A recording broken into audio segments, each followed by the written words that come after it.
Hey guys, welcome back to another video. This time we're having AOC, someone on the far left, versus Donald Trump, someone on the far right, but not as far right as Marjorie Greene, so that's a benefit to Trump. He's not as extreme as Marjorie Greene, who constantly believes in conspiracy theories, although Trump sort of does believe in some of them, but I don't think he's off the deep end as much as Greene is, on the other hand. I think we're done filming a little safe states, but let's head right into this election prediction. So, first few states, Ohio and Iowa. I just think AOC's super out of touch with these states. I don't think she'll be that competitive. And honestly, Iowa, I think would actually be solid red against her, just because I think she's way too far left to appeal to middle America, especially in Iowa. But in Ohio, I could see a case to give it a 9-point margin to Trump. It would be barely almost safe for the Republicans here.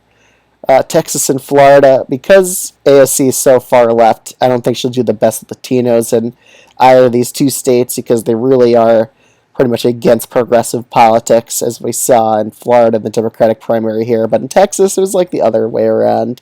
Bernie did decent Latino voters, however. I don't think he'd do the best in a general election among them. It's because it's a lot bigger of an electorate there. All right, let's head to Colorado. Colorado, I still think AOC would probably largely win the state by a safe margin because of its hatred towards Trump. However, New Mexico would become more competitive, and Virginia would become a lot more competitive. However, she'll still win these states by likely margins, so that's pretty much a decent margin. Let's head to North Carolina, which I also think she probably wouldn't win, and Georgia too, just because she's pretty much very far left, so I don't think her brand of politics would appeal that well in either of these two states. It may turn out the urban voters, but these states are still having a decent amount of rural supporters in both these areas.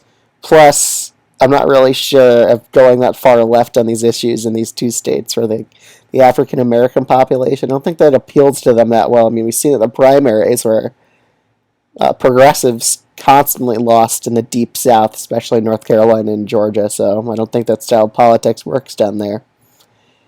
Let's head to the Rust Belt. AOC, I still think would narrowly win Nebraska second. It'll be a lot more closer. Just because we had a progressive win in Nebraska second. She didn't do the best here, but you could argue, it was because of a lack of funding by the Democratic National Committee. So you could argue that, but I still think she would narrowly carry it by tilt margin. Be very, very close. Anyone could win it there. Let's head to Maine. I think that would become a bit more competitive. Well, Maine second would be kind of a landslide. New Hampshire, I still think should largely carry this state. Let's head to the Rust Belt, these four Rust Belt states. Wisconsin and Pennsylvania, I really don't think she'll carry it, but even Michigan as well, I don't think she would carry. However, she will win Minnesota by a decent margin, a lean margin, would say, a 3-point victory here, but she'll lose out these Rust Belt states just because she's pretty far left. I don't think she would do the best here. Arizona, New Hampshire. Arizona, honestly, I see Trump narrowly carrying it by a tilt margin, and Nevada as well. Even though she's pretty far progressive in the state of Nevada, I don't think that'll carry. I think she's a bit more to the left than Bernie is, and that'll kind of hurt her in Nevada. So that's my election prediction. If it was AOC versus Trump, let me know what you think of this in the comments below.